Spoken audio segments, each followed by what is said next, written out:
오늘 마귀를 멸하시고 죽음의 권능을 가진 자 마귀를 멸하시고 히브리서 2장 14절에서 16절 말씀인데 15절 말씀 같이 읽습니다. 히브리서 2장 15절 말씀. 히브리서 2장 14절 말씀을 읽어야겠네. 히브리서 2장 14절 말씀. 그런즉 자녀들은 살과 피에 참여한 자들이므로 그분도 마찬가지로 같은 것의 일부를 취하셨으니 이것은 그분께서 죽음을 통해 죽음의 권능을 가진 자 곧 마귀를 멸하시고 죽음의 권능을 가진 자 곧 마귀를 멸하시고입니다. 오늘은 마귀를 멸하시고 주님의 중요한 사역인데 십자에서 못 박히신 주된 이유 중에 하나가 이겁니다. 자, 오늘은 죽음의 권능을 가진 자 마귀를 멸하시고입니다. 예수님은 생명의 통치자십니다. 생명의 통치자 예수 그리스도죠. 예수님은 생명을 주로 오셨고 살리는 영이 되셨습니다. 마귀는 죽음의 권능을 가진 자요 파멸의 천사라 불립니다. 이 땅에 태어난 사람은 누구나 자신이 한 번은 죽는다는 사실을 다 압니다. 그냥 성경을 몰라도 그냥 아는 사실이에요. 한 번 죽는 것은 사람들에게 정해진 것이요 그 후에는 심판이 있으리니 이 말씀이 히브리서 9장 27절에 있는데 그 뒤에 심판이 있으리니 이거는 몰라도 한 번 죽는 것은 사람들에게 정해진 것이요 이것은 다 압니다. 다 알아요. 사망의 권세, 사망의 고통을 이 땅에서 모든 사람들이 피할 수 없는 것입니다. 크리스천들은 생사하복의 권능을 가지신 주님을 말합니다. 생사하복의 권능. 근데 죽음의 권능을 가진 자가 지금 누구라 그러죠? 마귀라 그러죠. 그러면 주님께서 죽음의 권능, 생사하복의 권능을 주님이 다 가지고 계신 거 아니냐? 그죠? 신명기 32장 39절. 신명기 32장 39절, 32장 39절, 욥기 1장 12절, 두 구절 봅니다. 신명기 32장 39절, 39절 말씀. 이제는 나 곧 내가 그인 줄 알라. 나와 견줄 신이 없도다. 내가 죽이기도 하고 살리기도 하며 상하게도 하고 낫게도 하나니 내 손에서 능히 건져낼 자가 없도다. 여기 보면 내가 죽이기도 하고 살리기도 하시며 죽이기도 하고 이거 뭐죠? 죽음의 권능을 가진 거죠. 살리기도 하고 이건 살리는 권능이죠. 주님은 둘 다를 가지고 있습니다. 죽이는 권능도 가지고 있고 살리는 권능도 가지고 있습니다. 주님과 달리 마귀는 죽이는 권능은 가지고 있는데 살리는 권능 가지고 있지 않습니다. 죽음의 권능을 가졌지 생명의 권능은 없어요. 마귀는 누굴 부활시킬 수 없는 거죠. 가장 유사한 예가 이제 계시록에 나오는 죽은 자 같았던 짐승을 살린 장면이 이제 제일 큰 이적이죠. 자, 주님과 달리 마귀는 살리기도 하며 이건 안 된다 이거죠. 사망의 권능을 가진 자는 사망, 하나님께서 죽음을 허락한 자들에 대해서 생명을 취해가는 그런 역할을 합니다. 욥기 1장 12절. 주님께서 허락하지 않는 사람은 마귀가 죽음의 권능을 가지고 있지만 죽이지를 못한다는 거죠. 욥기 1장 12절. 의인 욥의 경우가 이제 대표적인 경우인데 주께서 사탄에게 이르시되 보라 그의 모든 소유가 내 권능 안에 있거니와 모든 권능이 내 권능 안에 있거니와 다만 그에게서 내 손을 내밀지 말라 하시니 이에 사탄이 주 앞에서 물러가더라. 사탄은 욥을 죽일 수가 없었습니다. 마귀는 파멸의 천사로 불리지만 주님께서 어린 양의 피로 표시한 사람들의 집에 있는 사람들을 죽일 수 없었습니다. 죽음의 권능을 가진 자 마귀라도 주님이 허락하지 않는 사람은 죽이지 못합니다. 자, 에스겔서 9장으로 갑니다. 4절 6절. 에스겔 9장 4절 6절. 죽음의 권능을 가졌다고 아무나 막 죽이는 게 아니단 말이에요. 주님께서 다만 그에게 내 손을 내지 말라 하면 못 죽이는 거단 말이죠. 죽음에 허락하신 범위 안에서 죽음의 권능을 가지고 죽일 수 있다 이 말입니다. 주께서 그에게 이르시되 그 도시 한가운데 곧 예루살렘의 한가운데를 지나가며 그것의 한가운데서 이루어지는 모든 가정한 일로 인하여 탄식하고 부르짖는 사람들의 이마에 표를 찢으라 하시니라. 또 그분께서 내가 듣는 데서 다른 자들에게 이르시되 너희는 그를 따라 그 도시를 지나가며 사람들을 치되 너희 눈이 아끼지 말고 너희가 불쌍히 여기지도 말며 심판이지. 늙은 자와 젊은 자와 처녀와 어린아이와 여자를 철저히 죽이되 이건 거의 살상 살육 수준입니다. 내 성소 표가 있는 자에게는 가까이 가지 말라. 표가 있는 자에게는 가까이 가지 말라. 그러면 되죠? 죽음의 권능을 가진 자도 이 표가 있는 자에게는 가까이 가지 못한다. 한계가 있다는 거죠. 내 성소에서부터 시작하라 하시니 이에 그들이 그 집 앞에 있던 원로들부터 죽이기 시작하더라. 죽음의 권능을 가진 자도 주님께서 건드리지 말라, 손대지 말라 이러면 못 죽인다는 겁니다. 사탄이 욥을 죽일 수가 없었고 표를 가진 사람을 죽일 수가 없었고 피를 묻힌 집 안에 있는 사람들은 죽일 수가 없었습니다. 주님께서 죽이라고 하는 자에 대해서는 마귀가 죽음의 권능을 가지고 죽입니다. 그들을 죽입니다. 성경에 따르면 마귀는 죽음의 권능을 가진 자고, 마귀는 죽음의 권능을 가진 자고, 사망에 쏘는 것은 죄고, 율법은 죄의 권능이고, 죄의 삭은 사망이고, 죄의 씨앗은 욕심이다. 이렇게 말합니다. 자, 이건 말이 좀 헷갈릴지 모르겠는데 연결이 됩니다. 잘 보세요. 마귀는 죽음의 권능을 가진 자고, 죽음, 사망에 쏘는 것은 죄고, 율법은 죄의 권능이고, 죄의 삭은 사망이고, 죄의 씨앗은 욕심인데, 죄와 사망이 태어나는 겁니다. 이게 생명의 관계. 이게 아주 이상한 말인데 한번 야고보서 1장 15절. 야고보서 1장 15절. 대체 하나님이 왜 죄를 만드셨는가? 뭐 이런 질문 아닌 질문을 좀 받아볼 수 있죠. 그런 부분에 대해서 죄는 어디서부터 나왔느냐 하면, 그럼 사탄 이렇게 말하면 그럼 사탄 어디서부터 나왔느냐 이런 식이 되죠. 근데 그 이야기는 성경적인 건 아니고요. 그건 이제 논리적으로 그냥 뭐 말장난 비슷하게 하는 거고, 성경적으로 야고보서 1장 15절 보세요. 그런즉 욕심이 잉태하면 죄를 낳고 죄가 완료되면 사망을 낳느니라. 여기 잉태하면 낳고 낳느니라. 여기 그렇죠? 이 말씀을 좀 주목하시면, 이 말씀에 따르면 죄는 생명과 마찬가지로 태어나는 겁니다. 본문에 주목하십시오. 저희 설교를 들을 때 제 말이나 해석보다 이 성경 기록 본문 자체에 좀 더 집중해야 됩니다. 잉태하면, 욕심이 잉태라면, 욕심은 죄의 뭐가 되는 거죠? 어머니가 되는 거죠. 욕심이 잉태하면 죄를 낳아요. 죄가 완료된 즉 사망을 낳느니라. 죄가 완료가 되면 뭘 낳는다고요? 사망을 낳는다 말이죠. 욕심이 잉태하면 죄를 낳고 죄가 완료되면 사망을 낳습니다. 욕심과 죄와 사망의 관계는 유기적으로 연결된 생명의 관계라는 사실에 주목을 하십시오. 성경에서 죄나 사망이 마치 인격체처럼 사용되는 이유입니다. 욕심이 잉태하면 이게 수태하면, 자식 임신하면 말이에요. 욕심이 잉태하면 죄를 낳고 bring forth, 죄를 낳고 죄가 완료되면 사망을 낳습니다. 욕심은 죄의 모태고, 죄는 욕심에서 태어난 자식이며, 사망은 죄의 자식이고 열매입니다. 로마서 6장 21절 7장 5절. 로마서 6장 21절 7장 5절. 성경 본문을 자세히 항상 집중을 하면 됩니다. 로마 6장 21절 7장 5절. 6장 21절. 그런즉 너희가 지금은 부끄러워하는 그 일들 안에서 그때 무슨 열매를 얻었느냐? 그 일들의 끝은 사망이니라. 무슨 열매를 얻었느냐? 그 일들의 끝은 사망이니라. 열매라 그랬죠. 열매. 본문에서 보면 열매가 사망인 일들에 대해서 말합니다. 성례의 열매는 영원한 생명이지만 죄의 열매는 사망입니다. 로마서 7장 5절. 우리가 육신 안에 있었을 때 율법으로 말미암은 죄들의 활동이 우리 지체 안에서 일하여 사망에 이르는 열매를 맺게 하였으나 사망에 이르는 열매, 이 말씀 주목하십시오. 사망에 이르는 열매. 생명의 의의 열매이듯이 사망은 죄의 열매입니다. 죄와 사망의 관계에 대해서 좀 더 한번 다뤄봅시다. 우리의 몸은 죄의 몸입니다. 우리의 몸은 죄의 몸이고, 죄의 몸이니까 우리의 몸은 당연히 뭐죠? 사망의 몸입니다. 죄의 몸, 사망의 몸. 우리는 사망의 법 아래에 있습니다. 한 사람을 말미암아 죄가 세상에 들어왔습니다. 현 세상에 들어왔다는 말입니다. 죄로 말미암아 한 사람을 말미암아 세상에 죄가 들어왔으니까 그 죄로 말미암아 죄가 들어왔고, 그다음 죄로 말미암아 뭐가 들어왔죠? 사망이 들어왔습니다.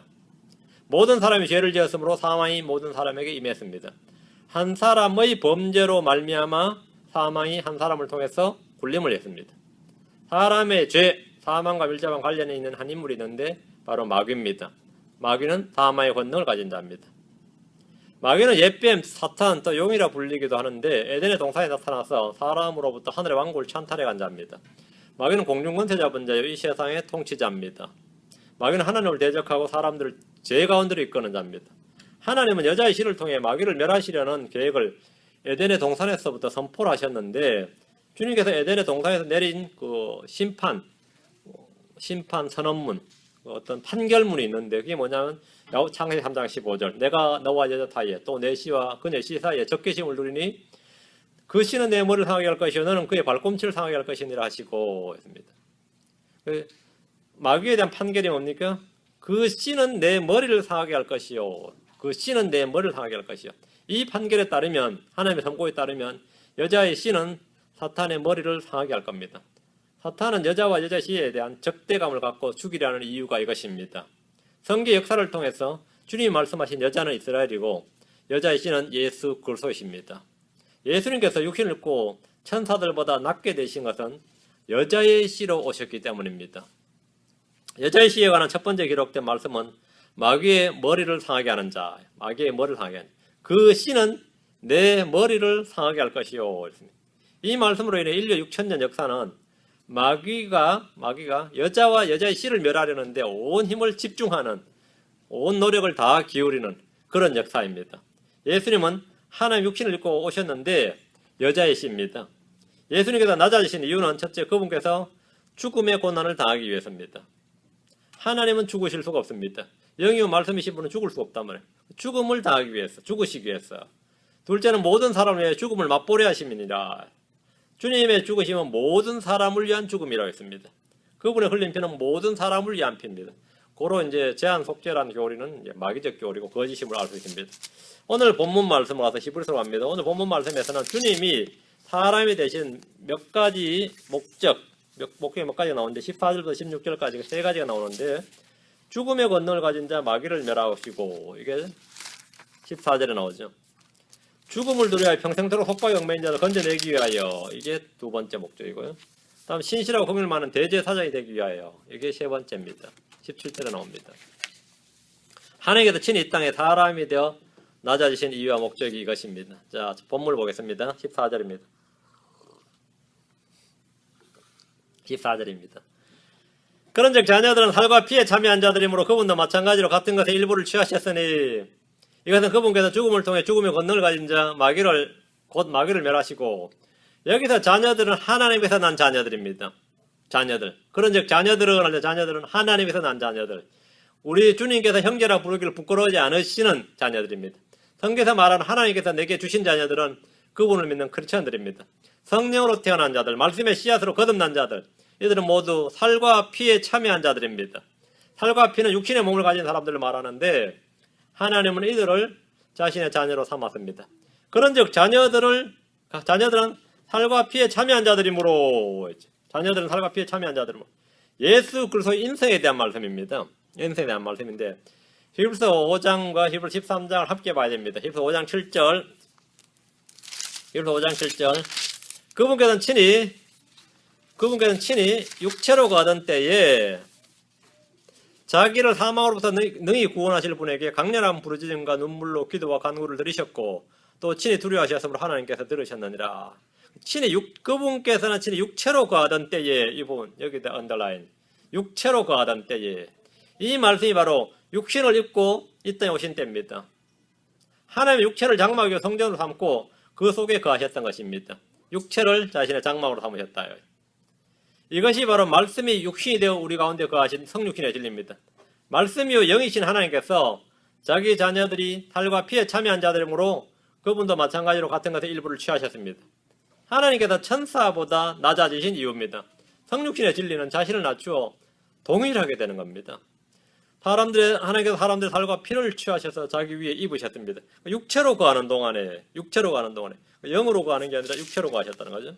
빌립보서 2장 7절, 히브리서 2장 16절. 자, 앞으로 빌립보서 먼저 갑니다. 빌립보서 2장 7절.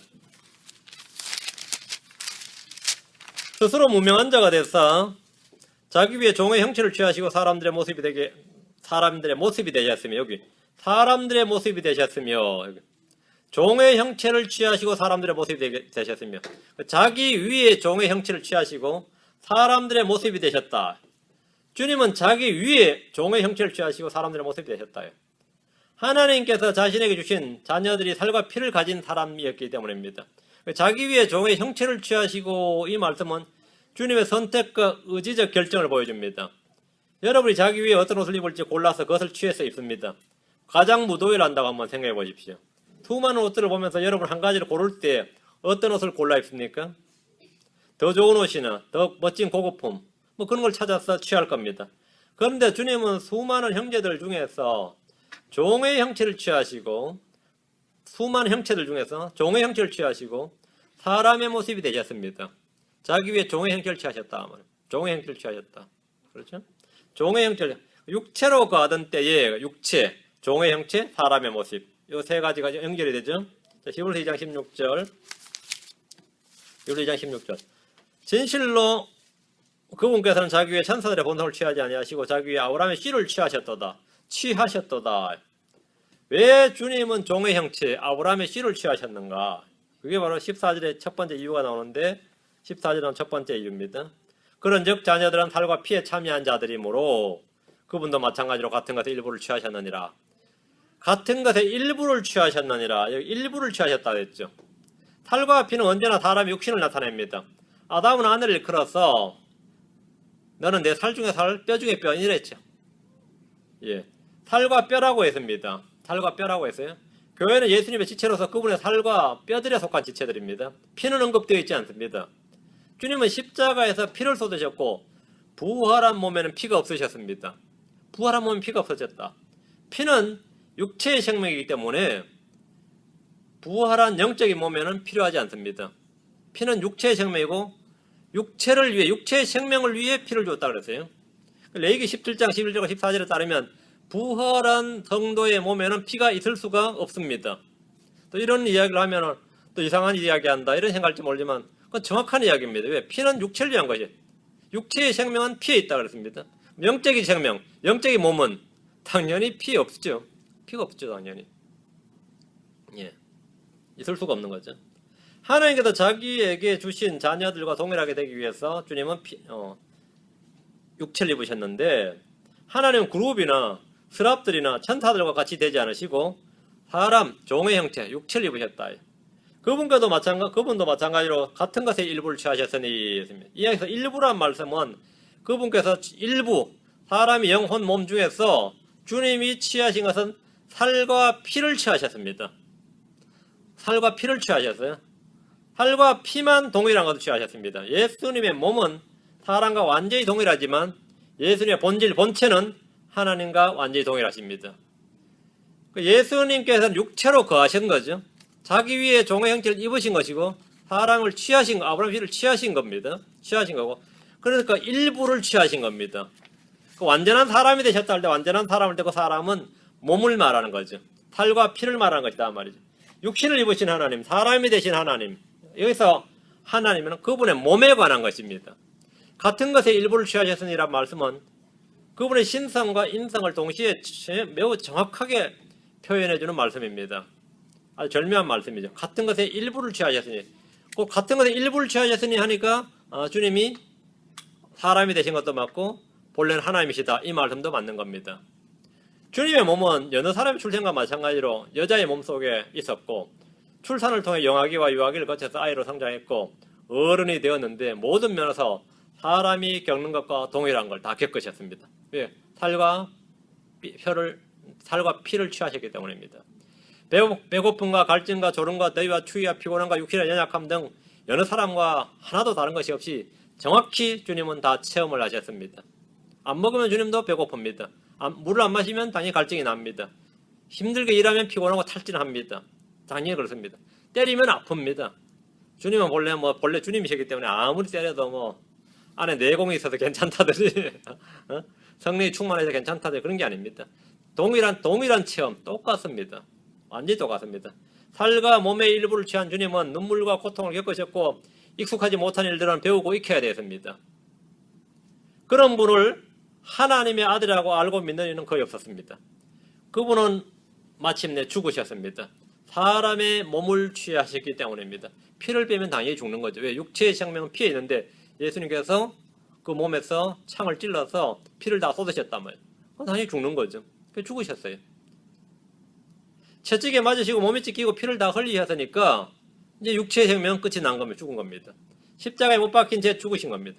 우리와 동일한 살과 피를 취하셨기 때문입니다. 다시 14절. 이것은 그분께서 죽음을 통해 죽음의 권능을 가진 자고 마귀를 멸하시고 주님이 살과 피를 취하신 또 하나의 이유이자 목적입니다. 이것은 그분께서 죽음을 통해 주님께서 살아서 수많은 이적과 권능과 표적을 행하셨고 많은 기적들을 일으키셨습니다. 그 일들로 자기 자신이 주 하나님이신 것과 하나님의 아들이신 것을 입증하셨지만, 증언하셨지만 사실 살아서 행하신 모든 일보다 죽어서 그 죽음을 통해서 하신 일이 더욱더 크고 많습니다. 좀 아이러니컬하지만 주님은 살아서 10년, 20년을 더 사셨다 하더라도 살아서 행한 모든 일보다 죽어서 죽음을 통해 한 일이 훨씬 더 크고 강하고 많습니다. 반드시 죽으셔야 된다. 죽음을 통해서만 하실 수 있는 일, 죽음을 통해서만 하셔야 하는 일이 있습니다. 예수님은 자신의 죽음으로써 화해를 이루셨습니다. 골로새 1장 22절에 이제 그분께서 죽음을 통해 자기 육체 몸으로 화해를 이루사, 이제 그분께서 죽음을 통해 자기 육체로 화해를 이루셨어요. 하나님과 사람 사이에, 죄인들 사이의 화해는 죽음을 통해서 예수님의 죽음을 통해서 이루어집니다. 예수님이 살아서 평생토록 기적만 일으킨다 해도 화해가 안 됩니다. 죽음을 통해서 이루어진다면 너희를 그분의 눈앞에서 거룩하고 흠없고 책망할 것이 없는 자로서 제시하려 하셨느니라 하심이니라. 그 죽음을 통해 하신 일, 화해죠. 하나님과 화해. 예수님은 자신의 죽음으로 우리를 향한 하나님의 사랑을 확증하셨습니다. 제시하셨습니다. 로마서 5장 8절에 우리가 아직 죄인이었을 때 그리스도께서 우리를 위해 죽으심으로 하나님께서 우리를 향한 자신의 사랑을 당당히 제시하시느니라. 그 하나님의 권능은 천지창조로도 제시되는데 하나님의 사랑은 뭘로 제시가 되느냐 이거예요. 죄인을 향한 하나님의 사랑은 뭘로 제시되느냐. 그 무조건적인 사랑, 하나님의 큰 사랑은 뭘로 제시됩니까? 자신의 죽음을 통해 제시됩니다. 죽음과 같은 사랑, 죽음보다 큰 사랑할 때 그 사랑은 뭘로 제시되죠? 죽음을 통해서입니다. 죽음을 통해서. 그리스도께서 우리를 위해 죽으심으로 하나님께서 우리를 향한 사랑을 당당히 제시하시느니라. 죽으심으로 제시합니다. 죽음을 통한 제시다. 죽음이 없이는 이것이 안 되는 거죠. 죽음이 없이는 화해도 안 되고 사랑으로 제시할 수 없습니다. 예수님은 자신의 죽음으로 우리의 범법들을 구속하시고 영원한 상속의 유업을 받게 하셨습니다. 히브리서 9장 15절에 이것은 첫 상속 언약 아래 있던 범법들을 구속하시려고 죽으심으로써 부르심을 받은 자들이 영원한 상속 유업의 약속을 받게 하려 하심이니라. 죽으심으로 죽지 않으시면 안 되는 겁니다. 죽지 않아야 하시면 상속은 없다. 죽어야 상속이 있습니다. 예수님은 자신의 죽음을 통해서 뭘 하신? 오늘 본문 말씀입니다. 15절. 죽음의 권능을 가진 자 마귀를 멸하십니다. 그러니까 주님께서 마귀를 멸하시는 일이 참 그 전능하신 분께서 자신 입에서 나오는 칼로 아니면 불로 마귀를 그냥 멸해버리지 않으시고 그 너무나 절묘하게 마귀를 멸하시는 거죠. 그게 뭐죠? 죽음을 통해서입니다. 자신의 죽음을 통해 마귀를 멸하셨다 이거예요. 마귀는 자신을 멸하러 온 하나님의 아들이신 예수 그리스도를 시험했습니다. 마귀는 하나님의 아들 예수 그리스도가 여자이시오 자신의 머리를 부수실 분이심을 알고 있었습니다. 마귀는 예수님을 시험하고 죽였습니다. 그러나 예수님은 죽음을 통해 하실 일이 너무나 많았습니다. 예수님은 자신의 죽음을 통해 죽음의 권능을 가진 자 마귀를 멸하셨습니다. 죽음에서 부활하심으로 죽음의 권능을 폐하셨습니다. 예수님의 죽음은 모든 죄인들이 죄를 종결하고 새로운 생명을 얻을 수 있는 근거를 얻게 되었습니다. 예수님은 우리의 죄를 위해 죽으셨고 우리의 의를 위해 부활하셨습니다. 자, 여기서 한 가지 의문이 있습니다. 질문 뭐냐? 예수님께서는 자신의 죽음을 통해 마귀를 멸하셨다고 했는데 그럼 지금 마귀는 멸해진 것이냐? 그럼 지금 이 세상에 마귀는 없느냐? 그럼 왜 성도들은 계속해서 마귀를 조심하라 그러고 깨어 있으라 그러고 마귀를 대적하라 그러냐 그죠? 분명 본문에 따르면 마귀를 멸하셨느니라 했던. 지금 마귀는 죽고 없습니까? 그렇지 않다는 사실을 우리는 누구나 잘 압니다. 마귀는 울부짖는 사자처럼 삼킬 자를 찾아다닙니다. 예수님은 마귀를 꾸짖으시고 내쫓으셨습니다. 예수님은 제자들에게 모든 마귀를 제압할 수 있는 권능을 주셨습니다. 예수님은 마귀들에게 억눌린 자들을 자유롭게 해주셨습니다. 이것은 주님의 공생의 사역 기간 동안에 하신 일입니다. 그렇죠? 공생의 사역 기간 동안에 주님은 이런 일을 하셨는데 죽음을 통해서는 주님 자신의 죽음을 통해서는 죽음의 권능을 가진 자 마귀를 멸하셨다고 했습니다. 14절에 따르면. 그러나 우리는 이런 말씀을 듣습니다. 베드로전서 5장 8절은 야고보 4장 7절 그런 말 있죠. 그러므로 하나님께 복종하라 마귀를 대적하라. 마귀를 대적하라. 그러면 그가 너에게 도망하리라. 마귀를 멸하셨는데 왜 마귀를 대적해야 됩니까? 마귀를 대적하라. 예수님 십자가에서 그냥 매달려 죽음을 기다리셨던 것이 아닙니다. 십자가에서 죄인들을 위해서 중보하셨고 우편에 있는 강도를 구원하셨습니다. 또 한 가지는 정사들과 권능들을 벗겨내어 이기셨습니다. 자, 골로새 2장 15절. 십자가에서 죽으시면 주님이 십자가에 매달리셔서 하신 일이 있습니다. 그 죽음을 통해 하신 일이 있어요. 본래 2장 15절 정사들과 권능들을 벗기사 십자가 안에서 그들을 이기시고 공공연히 그들을 구경거리로 삼으셨느니라. 정사들과 권능들을 벗기사 십자가 안에서 그들을 이기시고 십자가 안에서 그들을 이기시고 아주 중요한 말씀이죠. 예수님께서 십자가에서 하신 일은 그 죽음을 통해 하신 일이면 정사들과 권능들을 벗기시고 그들을 이기신 일입니다. 그럼 지금 이 땅에서 마귀들이 활동하는 것은 뭡니까? 사탄은 천년왕국 때에 끝없이 깊은 구덩이에 갇힙니다. 마귀들을 멸하셨다는 것은 죽여 없애버리셨다는 것이 아닙니다. 사탄의 머리가 밟히고 깨어지는 시기는 천년왕국 때입니다. 앞으로도 로마서 16장 20절 로마서 16장 20절 평강의 하나님께서 곧 사탄을 너희 발밑에서 상하게 하시리라. 우리 주 예수 그리스도의 은혜가 너희와 함께 있기를 원하노라. 아멘. 그렇죠? 자, 본문에 따르면 미래형으로 되어 있어요. 평강의 하나님께서 곧 사탄을 너희 발밑에서 상하게 하시리라. 상하게 하시리라. 그죠? 아직 안 상했다는 거잖아요. 십자가에서 머리를 부수셨다 그러고 정사를 권능들을 벗기셨다고 그러지 않았습니까? 십자가에서 주님이 하신 일과 지금 본문과 모순이냐 이 말입니다. 자, 이것은 뭐와 같냐면 마치 재판정에서 죄인에게 사형 선고가 떨어진 것과 같습니다. 입사시험에 합격한 사람은 출근날까지 기다립니다. 합격증을 받은 학생은 입학식까지 정식 학생이 아닌 것과 같습니다. 맞죠? 예. 자, 약혼을 한 사람은 결혼식을 기다리죠. 그 커플은 결혼식을 기다립니다. 자, 예수님의 죽음을 통해 마귀의 멸망은 결정이 났습니다. 마귀 멸망 결정이 났어요. 이미 학과들이 어떻게 유의할 수도 없고 뒤집을 수도 없어요. 결정이 난 겁니다. 창세기 3장 15절에서 주님은 마귀의 머리가 부서질 것이다.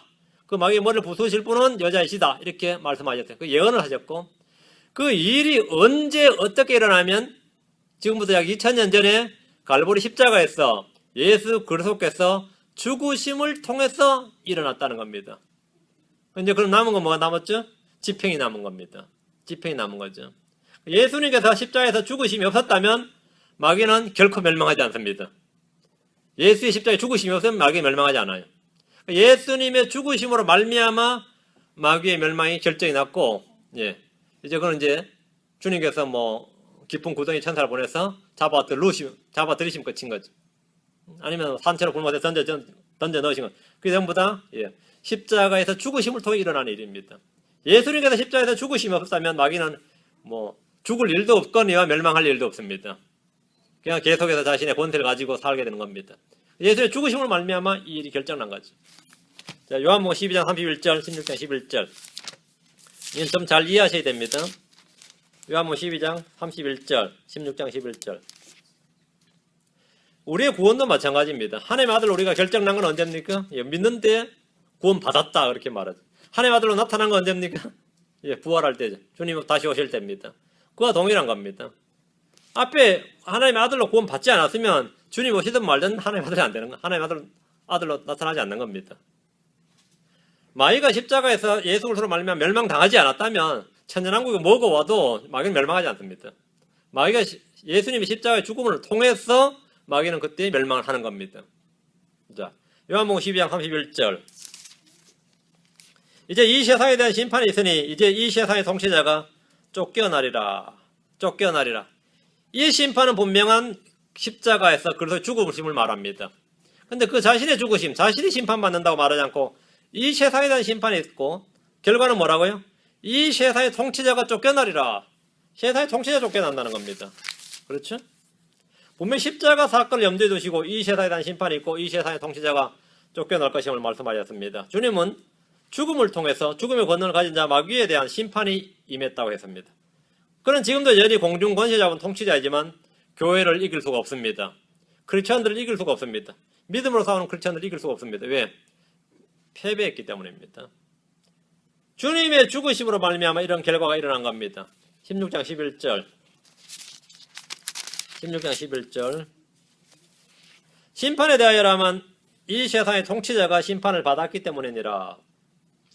성령이 오셔서 하는 증언이 뭐냐면 이 세상의 통치자가 심판을 받았다는 겁니다. 그러니까 아무리 신학자들이 아니라고 말해도 소용없어요. 심판을 받은 게 맞습니다. 성령께서 그렇게 말씀하시는데 우리 주님께서 말씀하셨고 오신 성령께서 이 세상의 통치자가 심판을 받았다 이렇게 증언을 합니다. 증언합니다. 마귀는 이 사실을 숨기려고 합니다. 여러분이 만약 사형수라 생각했는데 사형이 결정났는데 나는 아니라고 나는 뭐 사실은 가벼운 집행유예를 받았다 그러면 어떻게 되겠어요? 자신을 숨기는 거죠.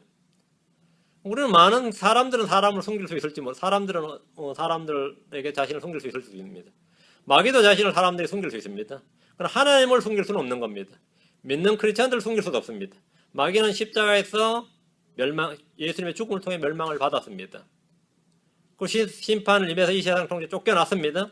쫓겨났어요. 분명히 쫓겨났습니다. 이 세상 통치에 심판을 받았고 이 세상의 통치에 쫓겨나리라 이렇게 말씀대로 이루어졌습니다. 우리는 성경을 통해서 마귀가 심판을 받았고 예수님의 죽으심을 통해서 일어난 일들을 정확히 알고 있습니다. 그래서 우리는 마귀를 대적해서 이길 수 있는 존재가 되었습니다. 그래서 우리는 마귀를 대적할 수 있는 겁니다. 그렇지 않다면 대적 못하죠. 대적할 수 있습니다. 굉장히 놀라운 일입니다. 예수님은 이기셨습니다. 내가 세상을 이겨노라. 세상을 이겼다. 세상의 통치자를 쫓아냈고 세상의 통치자를 쫓아냈고 그걸 멸망시켰다는 말입니다. 세상을 이기셨고 마귀를 이기셨다는 말입니다. 그리고 죄를 제거하셨고 사망을 패하셨습니다. 자, 15절입니다. 히브리서 2장 15절. 또 죽음을 두려워하여 평생토록 속박에 얽매인 자들을 건져내려 하심이니라. 주님께서 살과 피를 취하신 이유와 더불어 죽으신 목적입니다. 주님이 죽으신 것은 죽음을 두려워해 평생토록 속박에 얽매인 자들을 건져내려 하심입니다. 죽음을 두려워하지 않는 사람이 없습니다. 아무리 내 한 몸 죽었어 하지만 사실 막상 죽을 때 되면 나 떨고 있니 그러죠. 다 두려워합니다. 주님은 자신의 죽음을 통해 죽음의 권능을 가지나 마귀를 멸하셨고 사망의 고통, 사망의 법에서 우리를 건져냈습니다. 그래서 예수를 믿는 사람은 죽음을 두려워하지 않습니다. 죽음을 두려워하지 않고 죽음의 순간에 죽음의 고통에 얽매이지 않습니다. 우리는 여전히 사망의 몸에 살고 있습니다. 육신은 죄로 말미암아 죽을 수밖에 없는 몸입니다. 그러나 우리는 사망의 속박에 매여 있지 않습니다. 그래서 예수 안에 있는 생명의 성령의 법이 우리를 죄와 사망의 법에서 해방시켰기 때문입니다.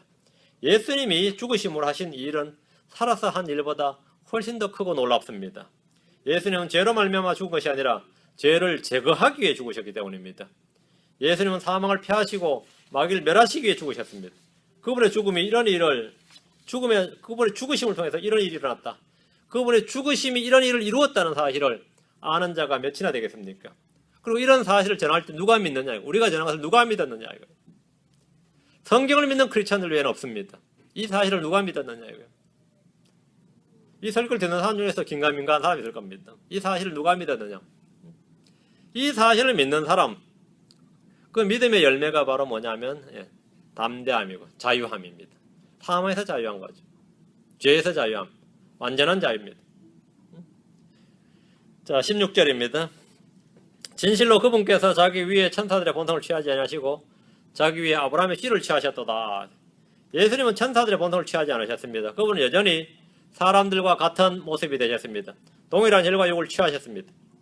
예수는 자기 위에 아브라함의 씨를 취하셨다 했는데 천사들의 본성을 취하면 그분은 사람의 아들이 아닙니다. 예수님은 자기 위에 천사들의 본성이 아니라 아브라함의 씨를 취하셨습니다. 본문에서 아브라함의 씨는 하나님께서 아브라함에게 말씀하신 그 약속의 씨인데 그의 허리에서 날짜 예수 그리스도를 말합니다. 이삭이나 야곱을 말하는 것이 아닙니다. 주님은 여럿을 가리켜 씨들이라 하지 않으시고 한 씨라고 하셨습니다. 한 씨, 여자의 씨, 아브라함의 씨, 다윗의 씨는 예수 그리스도입니다. 로마서 1장 3절에 자신의 아들 예수 그리스도 우리 주에 관한 것이라. 그분께서는 육체로는 다윗의 씨에서 나셨고, 여기 보면 육체로는 다윗의 씨에서 나셨다. 하나님이 난 게 아니라 하나님께서 육체로는 다윗의 씨에서 나셨다. According to the flesh, 육체에 따르면, 육체로만 다윗의 씨입니다. 육체로만. 그렇죠? 육체에 따르면 예수님은 다윗의 씨이시고, 본래 예수님은 하나님의 씨인데 육체에 관해서 다윗의 씨, 아브라함 씨란 겁니다. 예수님은 하나님의 씨이시고 그분은 하나님의 아이였다. 하나님의 아이예요. 예수님을 사람일 뿐이라고 주장하는 불신의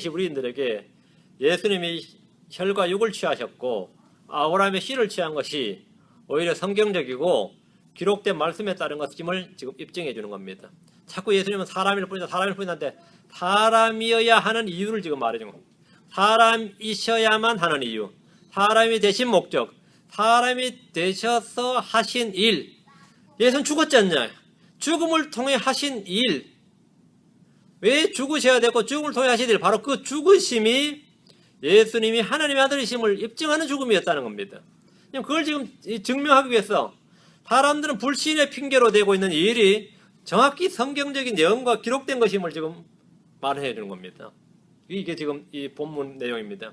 예수님이 죽었기 때문에 그리스도가 아니다, 하나님이 아니다 이렇게 주장하며 배척하는 이들에게 예수님이 왜 죽으셨고 무엇을 위해 죽으셨으며 죽어야만 하는 이유, 죽음을 통해서 하신 일, 이런 걸 보여줌으로써 이런 문제들로 해서 예수를 믿지 못하겠다, 예수는 하나님 아니라는 이 불신에 대한 핑계, 변명을 하지 못하게 합니다. 히브리인들은 율법과 대언자들을 믿는다면서 예수 그리스도를 믿지 못한다는 것은 성경에 대한 무지와 오해 때문입니다.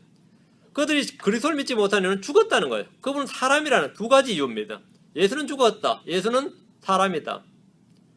예수가 죽었고 사람이라는 이유는 예수가 사람, 왜 혈과 육을 취했고 왜 아브라함의 씨고 왜 다윗의 씨냐? 육체로 거하는 동안에 사람의 형체, 종의 형체, 육체로는 다윗이, 이 모든 말이 그들의 불신에 관한 증거, 논증입니다. 반박이죠. 성경에 따르면 너희들이 성경을 알고 나면 육체로는 다윗의 씨가 정상이다 이거. 너희가 지금 믿지 못한다는 것은 그것은 불신일 뿐만 아니라 핑계다. 죽었다. 당연히 죽는 것이 정상이다 이거예요. 죽어야 정상이고 죽어야 그리스도가 맞는 것이다. 지금 그 이야기를 히브리서 본문 2장 지금 2장에서 지금 계속 하고 있는 겁니다. 너희들이 율법과 대언자를 믿는다면서 자꾸 그런 핑계로 예수가 육신이다, 예수는 사람이다, 예수는 죽었다는 이유로 믿지 못한다는 것은 성경에 대한 무지와 오해와 불신이 아무것도 아니다. 바로 크리스천인 우리는, 지금 이방인 크리스천인 우리로서는 이 히브리인들에게 히브리서를 통해서 예수님이 누구시고 왜 죽으셨고 왜 육신이 되셨고 이런 것들을 쫙 증거하는 이 말씀들을 통해서 구약 성경을 통해 논증되고 입증되는 예수를 우리가 배울 수 있는 겁니다. 그래서 우리는 예수를 믿고 난 후에 예수라는 인물이, 예수라는 사람이 그냥 사람이 아니라 이렇게 예언의 인물이었구나, 미리 기록된 바로 그분이었구나, 이걸 신실하게 믿을 수 있으며 히브리인들의 눈먼 상태를 보게 되고 그들의 회복을 위해서 기도할 수 있게 되는 겁니다. 우리가 히브리서 공부하면서 혀를 차면서 히브리인들이 참으로 무지하구나, 그들이 예수 지금도 하나님 믿으면서도 이런 부분을 성경을 보지 못하는구나, 이런 걸 우리가 알게 되는 겁니다. 그러나 모든 이스라엘이 다 눈먼 것은 아닙니다. 예수님 당시에도 그랬고 지금도 소수의 남은 자들이 있습니다. 우리는 히브리서에 기록된 말씀을 통해서 우리가 알고 믿는 예수님, 우리를 구원하신 예수님이 구약 성경의 증언을 받는 바로 그분이심을 정확히 알 수 있고 우리의 믿음의 뿌리가 사실은 구약 성경에 그대로 있다는 겁니다. 그러나 더욱더 말씀에 깊은 뿌리를 내리고 확신을 가질 수가 있습니다. 그게 히브리서 공부하는 유익입니다. 이게 유익이에요.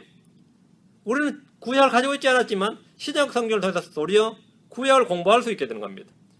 히브리인들은 구약 성경을 가지고 있으면서 신약 성경을 공부해야만 하는 것입니다. 서로 상호 보충 관계가 있는 겁니다.